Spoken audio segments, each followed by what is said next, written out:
Opening credits. Bear Mate. A Bear Shifter Paranormal Romance. By Selena Coffey. Auto-narrated using Google technology. Chapter 1. Tessa. We're leaving in 20 minutes, where are you? My friend Kaya's voice came blasting out of the speaker of my mobile phone, and I wanted to smother her with my pillow. Well, smother the phone with my pillow at least. Cracking an eye open, I peeked at the glaring green-lit numbers. It was 5 minutes to 6, what was her problem? Then I lurched up. It was 5 minutes to 6, I'd overslept. Telling Kaya I'd be at her place in 10 minutes, I scrubbed my teeth and face, almost using the toothpaste as my face wash, threw my toiletries in a bag, and grabbed the bag I'd thankfully packed the night before. It was vacation time and I'd almost missed it. I looked down at the clothes I'd thrown on, a conservative button-up top in a shade of electric green that was about as wild as my wardrobe got, black slacks and shoes my other friend Cora called the erection crushers, and sighed. I'd promised the girls I'd wear some of the new clothes I'd bought, but they were packed up and I didn't have time to change. I only had 5 more minutes to get to Kaya's house, if we wanted to hit the road and get to the Singing Stones Resort in the Blue Ridge Mountains we were heading to on time. I wanted to miss the morning traffic in Atlanta, and only had a few minutes to spare. Hoping I wouldn't get caught speeding, I floored the gas pedal of my SUV and drove away from my home, hoping I'd turned everything off and locked all of the windows and doors. I was singing a version of the Mad Hatter's frantic cries about not being late to myself, and kind of felt like Alice after she fell down the rabbit hole. The world was surreal without coffee and breakfast, something I'd have to rectify along the way, but not just now. I needed to pick up my girls. I finally pulled up to Kaya's house with a screech of protesting brakes as I threw my foot on the pedal. Cora and Kaya were at the curb, looking at me in disbelief and awe. I never drove like this, I was never late, and I was certainly never unpredictable. At 28, I was one of the most conservative, mature, together people I knew. I dressed to suit my job and to garner respect.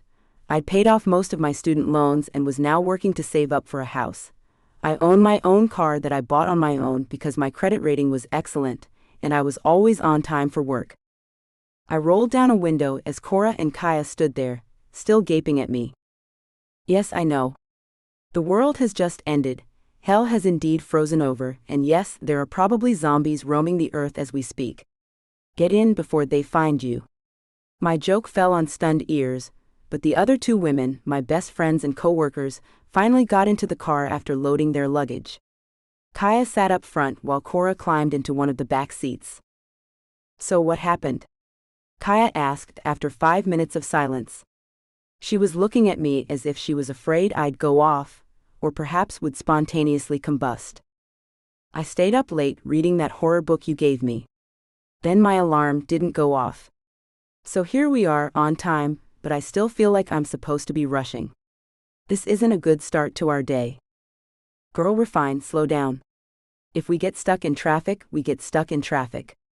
Cora spoke up from the back seat, her fingers already busy clattering on her phone. I had to guess she was blogging this part already. With a slight smile, I looked at my 2 friends and pulled into our favorite fast food restaurant for some country ham biscuits and coffee. We're going to be huge when this vacation is over. Kaya protested, but I noticed she didn't turn her biscuit away. I drove away from the window and back onto the interstate, my biscuit almost gone already. Kaya and Cora are my 2 best friends, beautiful, intelligent, and excellent educators. We are as different as day and night though, both physically and mentally. Even our personalities are different, but somehow that brought us all closer together and made our circle of friends even stronger. Kaya is half African American and half Caucasian, her skin a light coffee color with dark brown, almost black hair. She's tall, well over my 5'6", and athletic but with exotic features that make her a stunning beauty at 27 years old. Combine all of that with her clear gray eyes and she is simply stunning. I often stared at her in wonder at just how perfectly symmetrical and beautiful she is, both on the inside and out. And Cora? I glanced back at my friend in the rearview mirror. Cora was about 3 inches shorter than I, and much thinner than my plush frame, but she was gutsy, beautiful, and didn't put up with anybody's junk. Cora could provide for herself, and now that she was pregnant, she'd become almost fierce about her independence. I think she was even more with it at 25 than I had been. The girl was going places if her pregnancy didn't slow her down. The baby's father ran like a track star when he found out about the baby, breaking Cora's heart. He'd apparently fled back to Ireland, too cowardly to stick around and take care of his own child. But Cora had me and Kaya, she'd be fine. Cora was gorgeous in her own right. Copper-red hair that just gleamed in the sunlight, with tumultuous green eyes that could never decide if they wanted to be a silvery green or a brownish green. The color changed with Cora's mood, and only highlighted just how beautiful she was. I, on the other hand, had your average light blonde hair, dark blue eyes, and was overweight.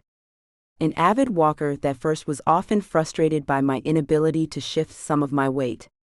Despite my unmarried status, I looked like your average housewife with a conservative streak that bordered on obsession. I hated showing any skin that might be deemed inappropriate, and would often wear light jackets even in the summer. In Georgia, that can be a very foolish choice. I didn't like to draw attention to myself though, and this made dating, much less finding a life partner, very hard to do.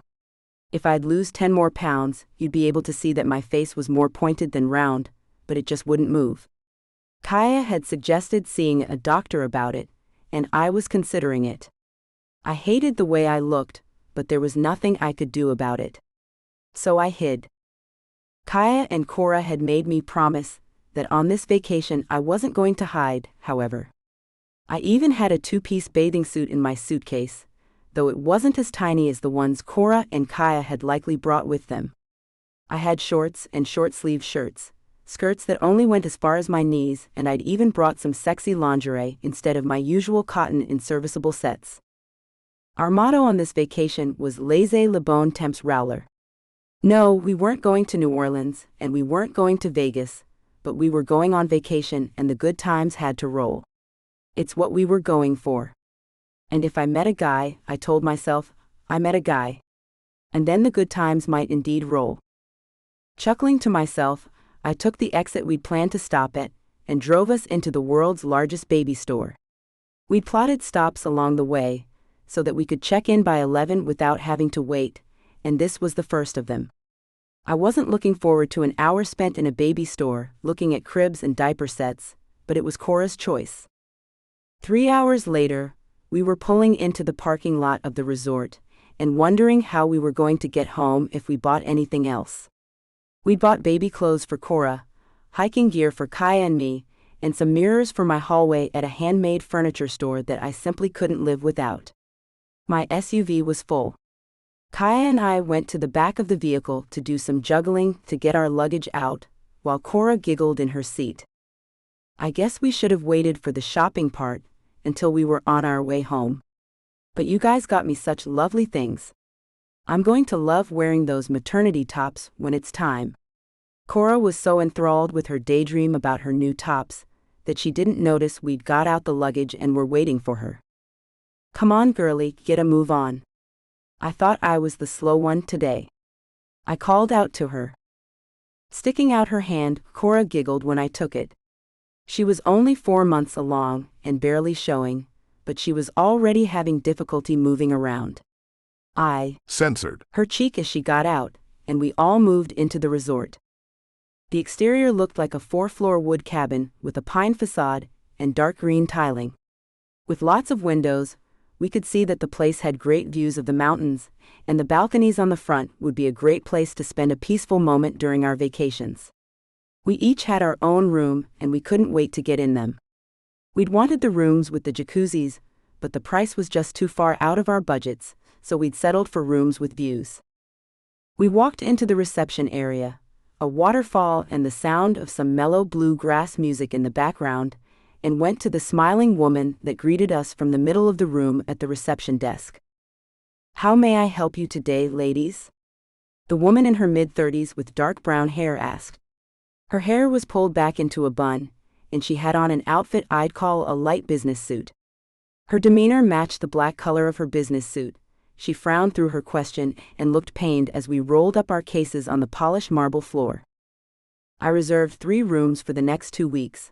My name is Tessa Johnson. This is the printout I was told to bring with me. I handed over the paper with a barcode on it and tried to smile at the woman, but she wouldn't even look at me. With a huff, the older woman scanned the code and then made more unhappy noises as she clicked through the computer's tabs. Nope, sorry, you're registered for next week. Have a nice day. The woman turned away as if she'd already dismissed us from her mind, but I protested before she got far. Excuse me. Excuse me, ma'am? I called out to her, retreating back. I was normally calm and placid, but this woman's attitude was simply rude and uncalled for. I was on the verge of tears and losing my cool. After a hectic morning and a long drive, this attitude was not what I'd hoped to be met with. I could take cool and impersonal. I could take even somewhat rude, but this callous disregard for customers was beyond the pale. Excuse me. I called out the words in a louder, sterner voice this time. I saw a man turn in our direction, but didn't care. The woman turned back, her eyebrow raised as if she'd been called back to speak with a disgusting bug. Yes. What do you need? I told you you're registered for next week. Her tone was cold. Mine wasn't so cold. Look, I don't know if you have PMS, a migraine, or if your dog just died, but your attitude sucks. There has obviously been a mistake. Look, even the printout says I reserved 3 rooms for this week and next.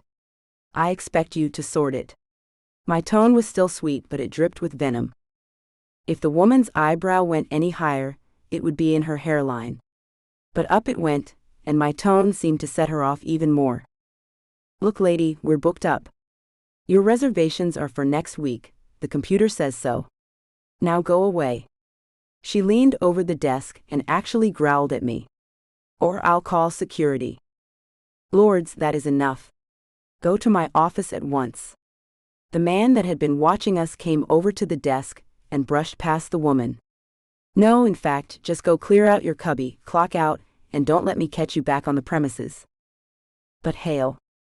These women. But her words were cut off. I don't care what your excuse is. What I just overheard is uncalled for. Now go. Before I call security. His glare brooked no argument, and the woman actually seemed to shrink on her 4-inch heels. The woman quickly tottered away, and the man turned to us. We were all standing there stunned, our mouths hanging open. Between her attitude and his sudden interruption of her meltdown, we'd had quite the show. My apologies for Miss Fisher. His hand flicked dismissively in the direction the woman had departed. She's been causing some problems lately. Now, if you ladies can forgive us and would agree to stay on at the resort for your stay in Adam Falls, I'll be glad to upgrade your rooms too. He paused to look at the screen. 3 of our best suites. He looked up at us with a smile, and my heart seemed to stop beating. It started again with a flutter when his eyes met mine, and I forgot how to breathe. Ma'am? He asked 2 heartbeats later, his smile amused. Oh, Cora? Kaya? What do you think? My eyes begged them to agree. I'd been afraid Kaya was going to crawl over the desk and smack the woman in the mouth when she'd been so rude to me, but Kaya had controlled herself. I could see her trying to calm herself down now and smiled at her, pleading once more. All right, she said, her face still revealing her doubt. But any more of that nonsense and we're leaving. Are those the rooms with the jacuzzis? Yes, they are. I'm also sending up some champagne and light snacks and sandwiches, free of charge. The man said. I handed over my credit card.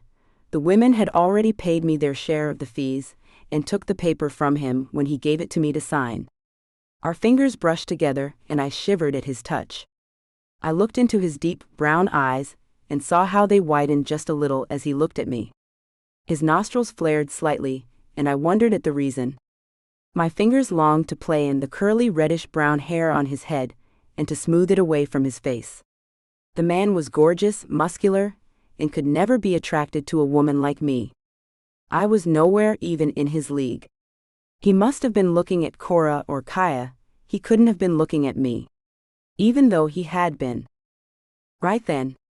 My name is Hale Masters. I'm one of the owners of the resort. This is my mobile number. If you need anything at all, just give me a buzz. Anytime, day or night. Promise? He asked me with an intense look. Oh, he did make my knees wobble. Yes, sure. And thank you, Mr. Masters. Thank you very much, I said as I put the paper in my handbag and started to wheel my luggage away. The man couldn't have really been interested in little old dumpy me, could he? I had to fan myself as I walked away from him, the urge to run back and lick him up one side and down the other almost too strong to resist. I grinned from the moment I stepped onto the elevator until I sat down in my room, staring at the bottle of champagne with the note tied around it. Would you all meet me at 7 for dinner? In the lobby downstairs, H. The girls were going to have a fit. I might myself. Chapter 2. A rather interesting woman came in today. With 2 of her friends. I've invited them to dinner, if you'd care to join us. Hale spoke to his 3 friends, all of them sitting in his office at 6:30 p.m. sharing a glass of brandy. Sure. What has you so hot and bothered about this woman, though? Knox asked, handsome and as tall as Hale. He was the joker of the bunch. Hale looked at him and grinned. She made my bear want to crawl all over her. I had to actually control myself. That's not something I've had to do since I was a teenager. She's tiny. A little overweight, but she's still perfect. Sweet and logical, she doesn't take any lip, but she's placid. A conundrum that makes me want to take her and hide her away. Hale's words trailed off as he thought about Tessa. The woman was beautiful beyond words, he knew it, and his bear knew it. This woman was his mate. And the other women? Reese asked. Often seen to be smiling, Reese was male model material, and women often draped themselves over him. Hale grinned at Reese, knowing what he wanted to know. I think 2 of you may have found mates. At least 2 of you. I know some of you like to share. Reese quirked an eyebrow at Hale and tipped his glass at him. Right you are, my friend. Zed, the quiet one of the bunch, watched his friends, his brothers, and wondered what this news meant for him.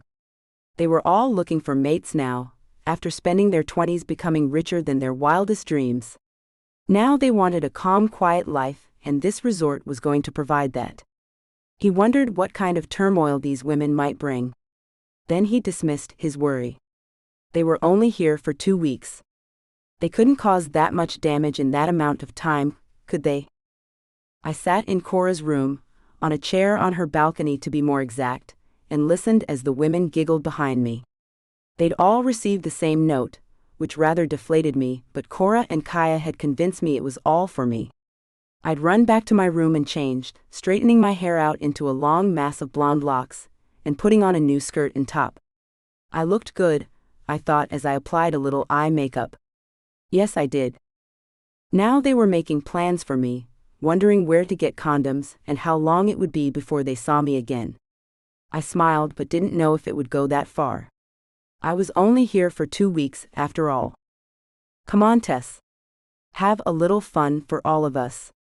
Do you really think a man's going to be interested in me, in my current state? Cora called out to her. One of us has to get some while we're here, and it might as well be you. I think you're overdue. That was one secret about me my friends didn't know. I wasn't just overdue, I was a virgin.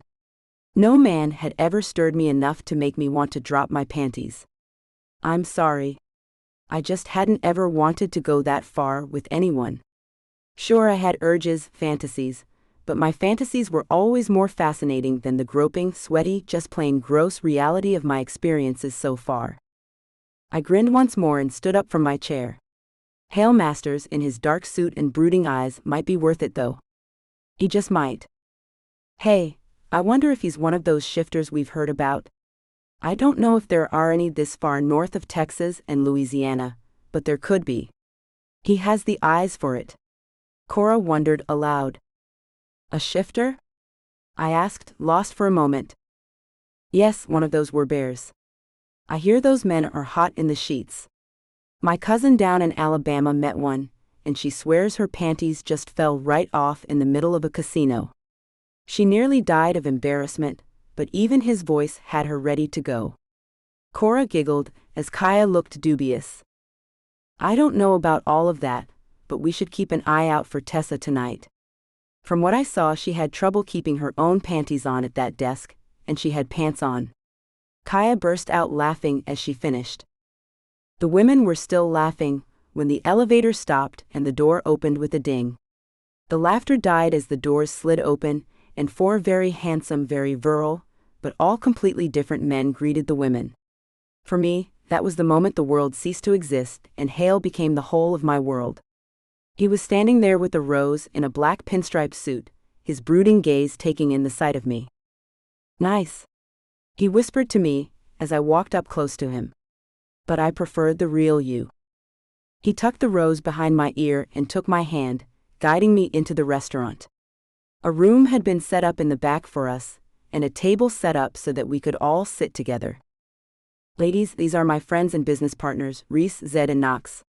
Fellas, this is Tessa, Cora, and Kaya. We hope you have a lovely evening with us. Hale's formal introduction over with, he sat down in the middle of the table and pulled me down beside of him. He seemed to be a very dominant man, and normally I would kick back against that. I was independent, after all.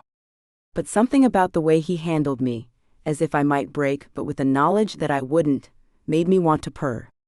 I sat down and looked over at Cora and Kaya. Both were deep in introducing themselves to the men they were sat between. They were fine. I turned back to Hale and asked how he was.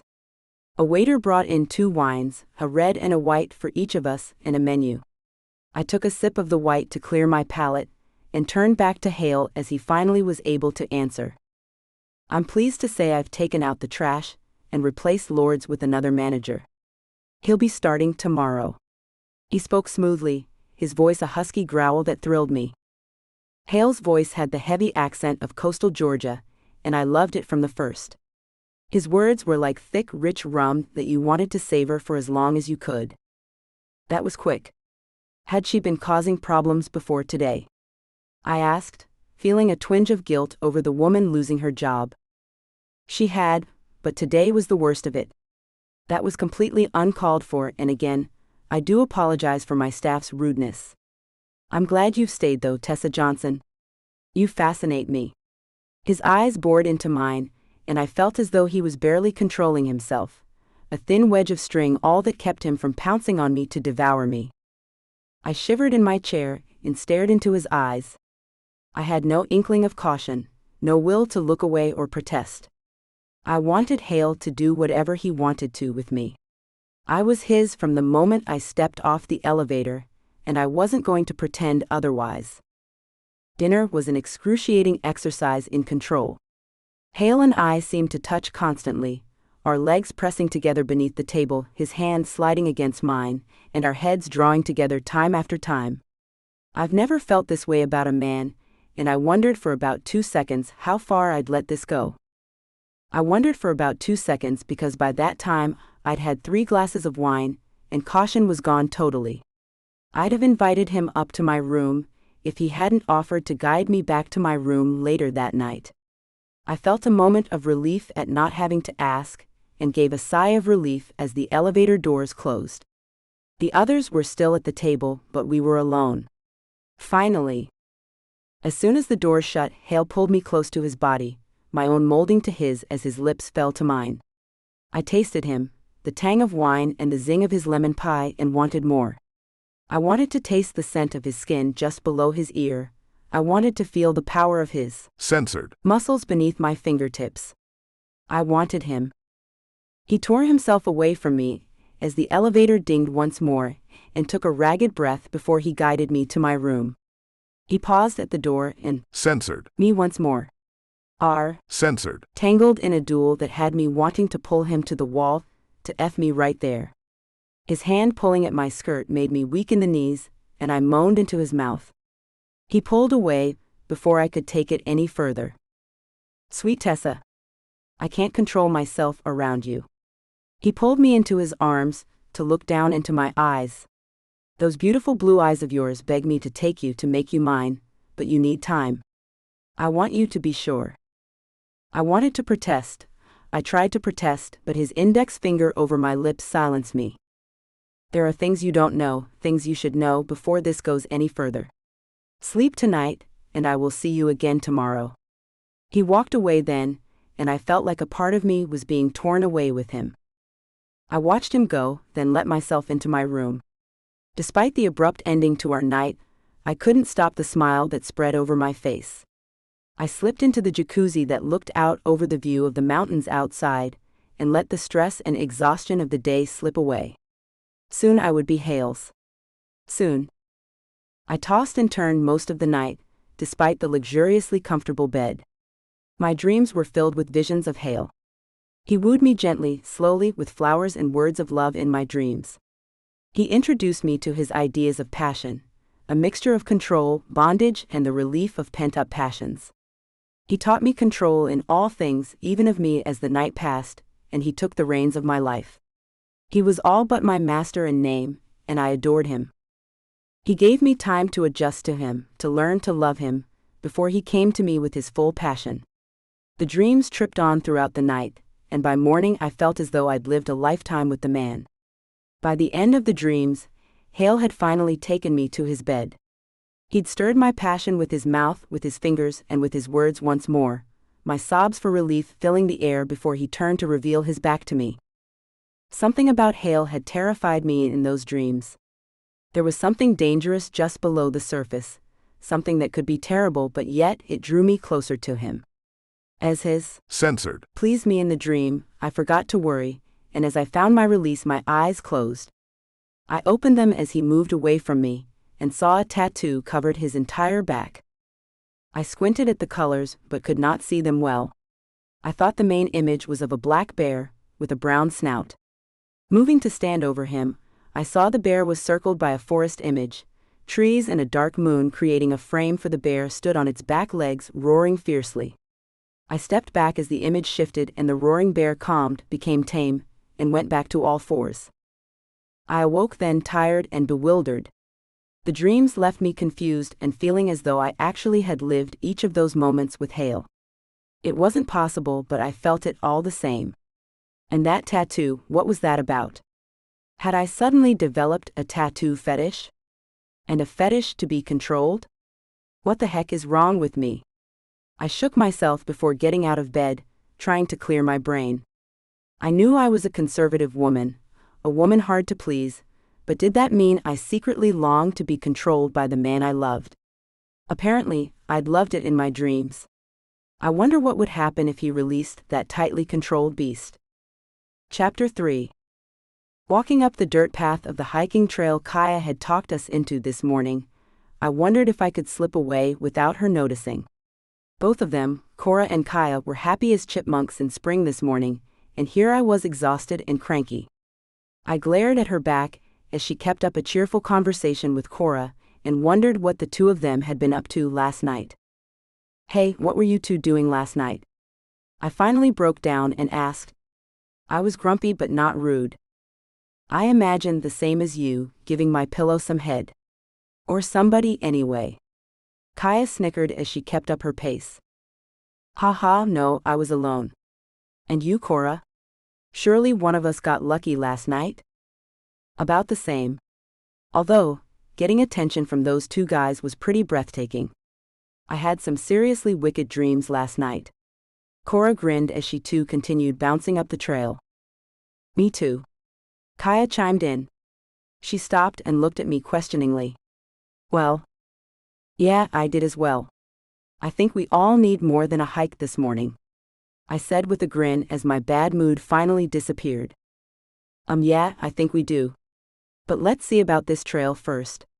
I need to work off some of that lava cake they fed me." Kaya rubbed at her tummy, before heading down a path that was marked on the trail map but wasn't really visible in person. "The road less traveled, huh? All right, I'm game," I said as I took water out of my backpack and followed along behind Kaya. Our conversation trailed off as the trail became steeper, and they began to concentrate on the rock-covered path. Occasionally having to climb over trees and boulders, my friends became lost in their own thoughts, and mine turned to the scene in the restaurant this morning. Hale had come in and looked over to me with a smile. He didn't come near me, but he gave a wave. I waved back and picked up some oatmeal in an orange slice, not caring what I ate now. I went back to the table and spooned the food into my mouth, not even mixing it with jelly to make it palatable. I'd sit there watching him forever if I could, but the ladies insisted I go hiking with them. I suppose I needed to keep walking, but this was literally the man of my dreams. I could stare at him forever.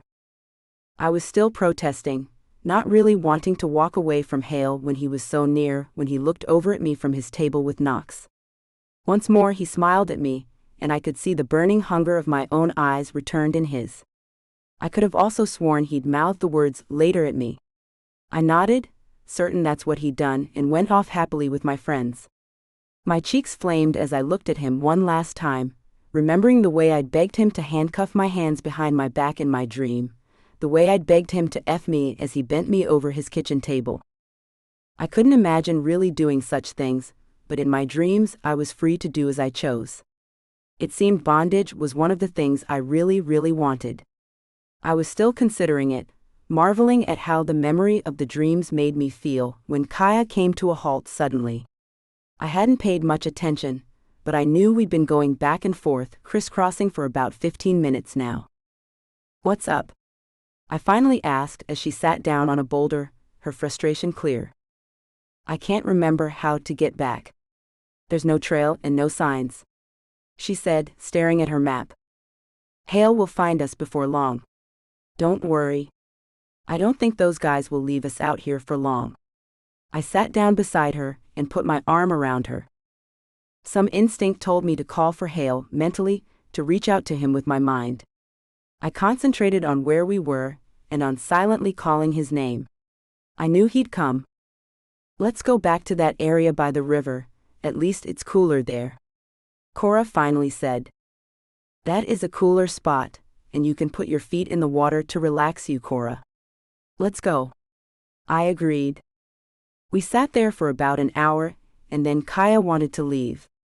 I'd been sitting with my eyes closed, calling to Hale, and told her we needed to wait. "He can't know where we are, Tessa. Our phones are back there, how's he going to find us?"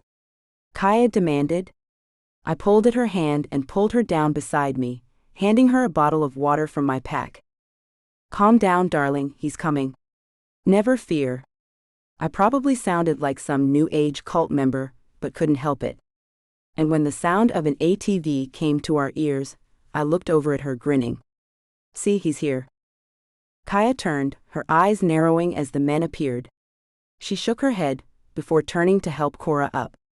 I don't know what she'd decided on, but I knew Hale was near before I saw him. I could feel his presence. "Need a lift?" he asked with a handsome smile as I climbed into the huge ATV, my legs shimmying up close to his. "Yes sir, I do. And maybe some lunch too." I had apparently gone brain dead in the span of 2 seconds, and that's all that came to mind to say. Sir, I like the sound of that." "Good. I have a dinner planned for you, that I think you're going to love." With that he revved the engine and we were all off, racing to get back to the resort before night fell. They drove in the direction of the resort, but at the intersection of the trailhead, Hale turned right when the others turned left. I had to assume dinner was somewhere else then. We drove for a few miles, and then Hale turned down a road I hadn't even noticed. He steered us down the road, and we finally stopped at a 3-story log cabin of very dark wood.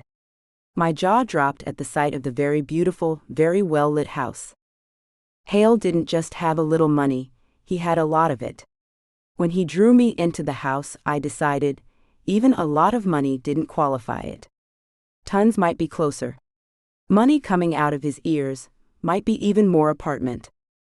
A large open area greeted us, with a very ornate double stair, coming down each side of the room. I don't know how many rooms the place had, but I knew I'd get lost if I wasn't careful. He guided me up the stairs into a bedroom, and opened a door to reveal a bathroom bigger than my bedroom back home. "I believe you'll find all you need in here." If not, let me know and I'll get it for you. There are clothes in the closet if you'd like to change.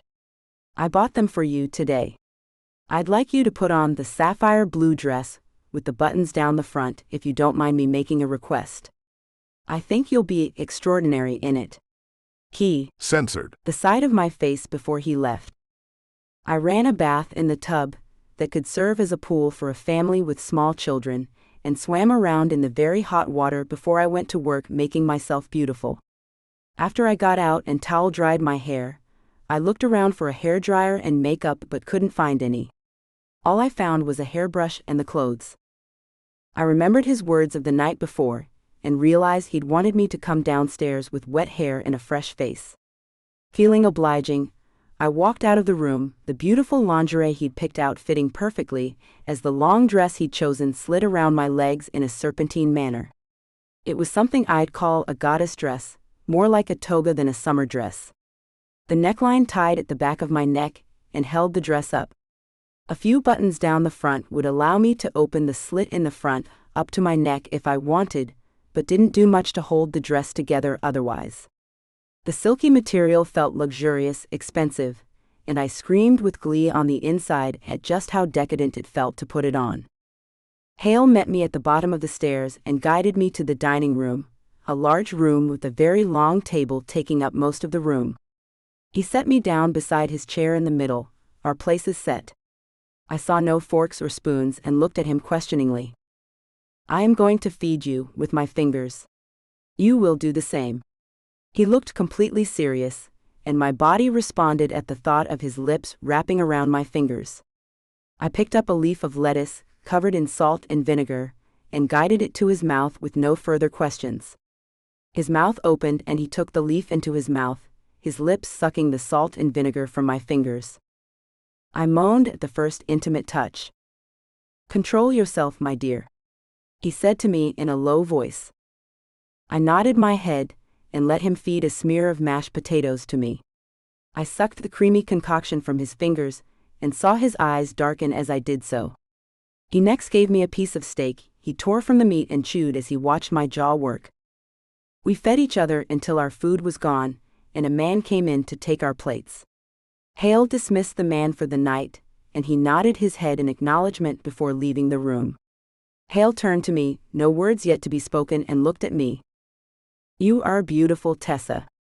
As beautiful as Kaya and Cora, if not more beautiful. You are also mine. My mate. Will you undress for me?" This scene has been censored to provide a safe and enjoyable reading experience for everyone. Chapter 4. The next day, Hale drove me back to the resort in his ATV, our bodies closer than they'd been yesterday. Our souls were mated now, and our physical selves were close, but our souls were much closer. We drove into the resort, and he parked the ATV. Helping me down, he pushed my hair back from my face where the wind had pulled it free from its tie. "That's the beautiful girl I saw that first day. You stole my heart that day. Will you come back with me tonight? Bring your things and you can stay with me forever. Just move in and later we'll get your things from home. Or is it too soon?" I hesitated, like a fool, I hesitated. Not because I had doubts, but because I knew it was going to be a headache, and I didn't want to leave my job. I loved my job. I looked at him for a moment and saw his heart break. I can't just decide to leave my job. I'm a teacher. I have responsibilities. I told him, giving him my first protest. "I'll take care of you. I have enough money to support a village. That's not a problem." Hale responded. "But I like my job." I protested once more. "You can work here, we have schools." "All right. That's an idea. I'll tell you this evening. I have to think about it. It's a big step for me. I just have to wrap my head around all of this, Hale.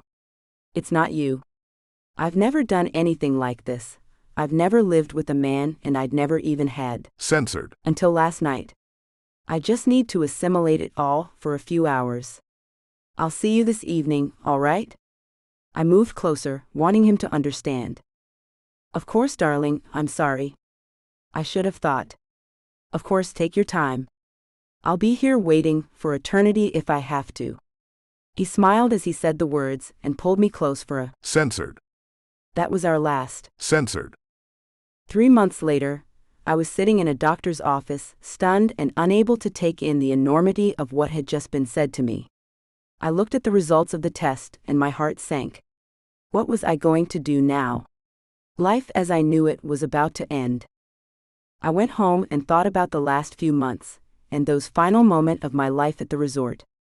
I'd gone up to my room to change and found my phone filled with messages and missed calls.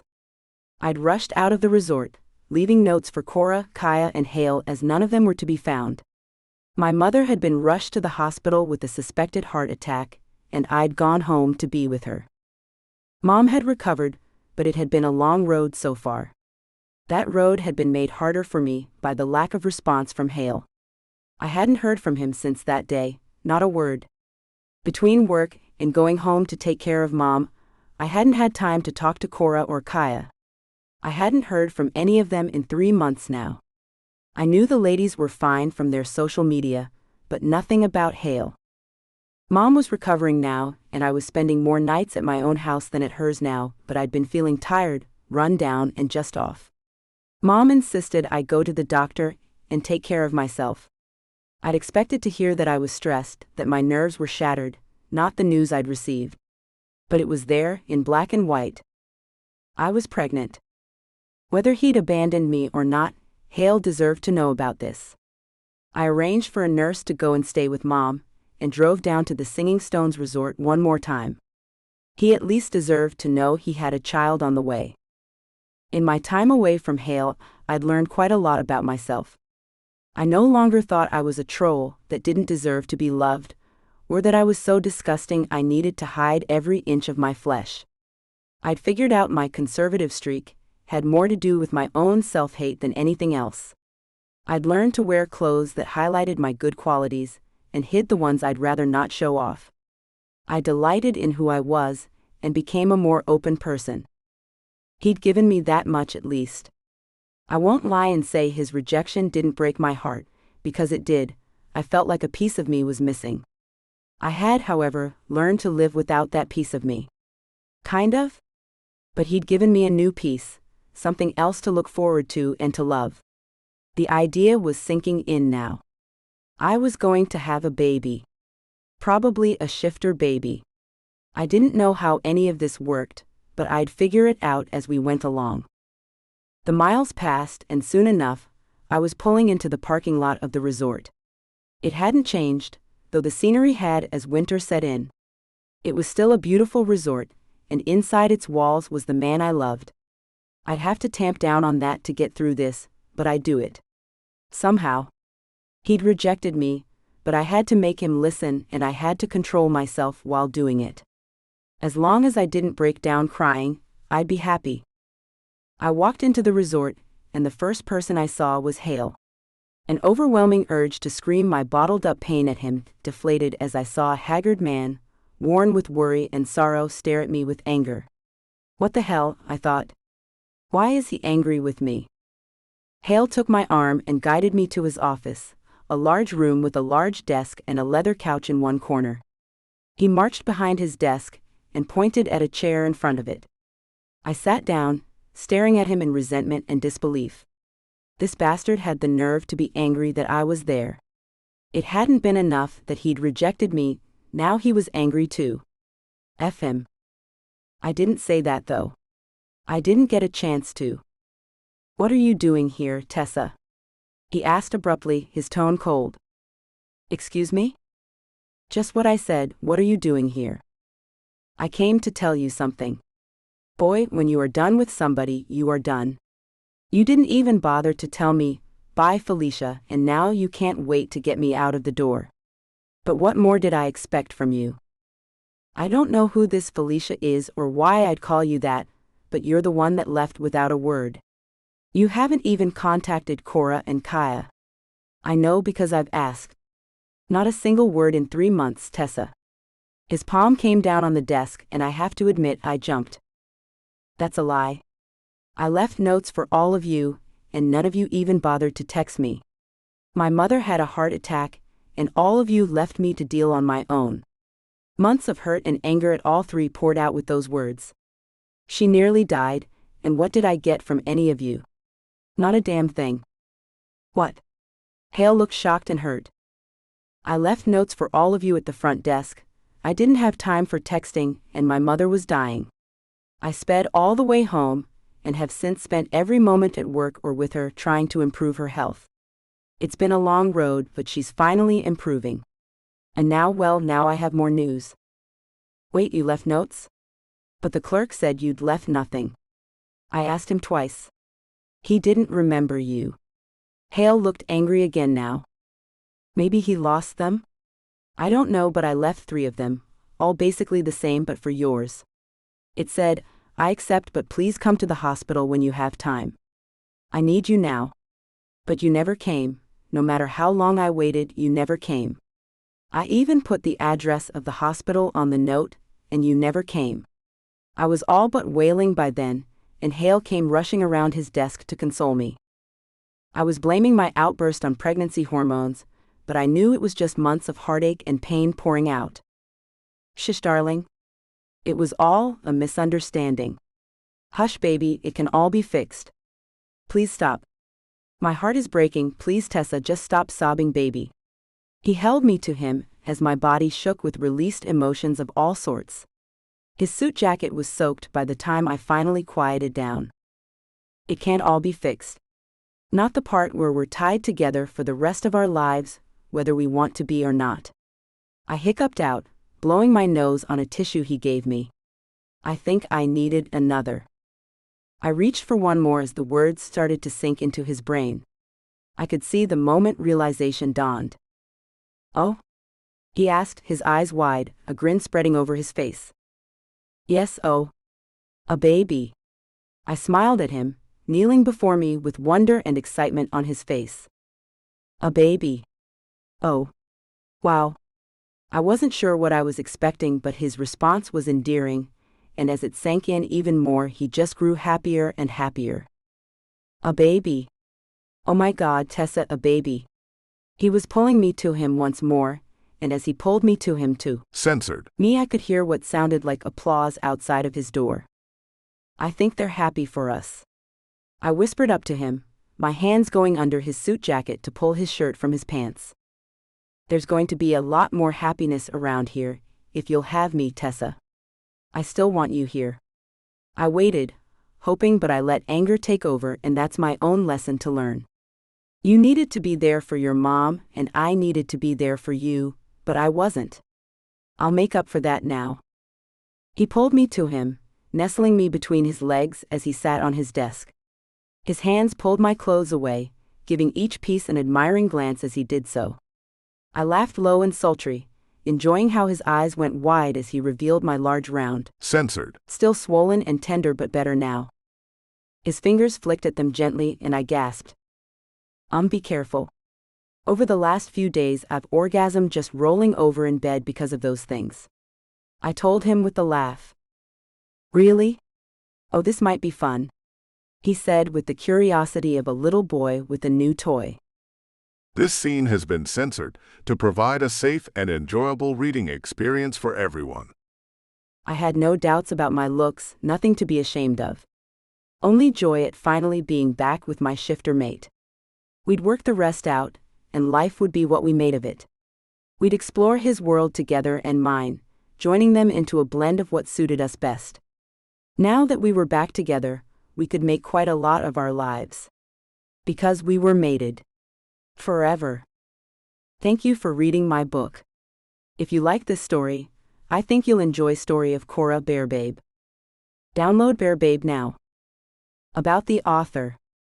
Selena Coffey is a romance writer who lives happily in London with her husband and son. She is a hopeless romantic who grew up always believing in love, and she is not ashamed to admit this. It is this belief that makes her so passionate about writing crazy love stories. A stereotypical girly girl, she loves shopping. So whenever she gets a chance and the spare cash, you will probably find her browsing online for the next pair of shoes to add to her collection. You can find her online at www.selenacoffee.com. Contact her at hello@selenacoffee.com. Closing credits. This has been Bear Mate.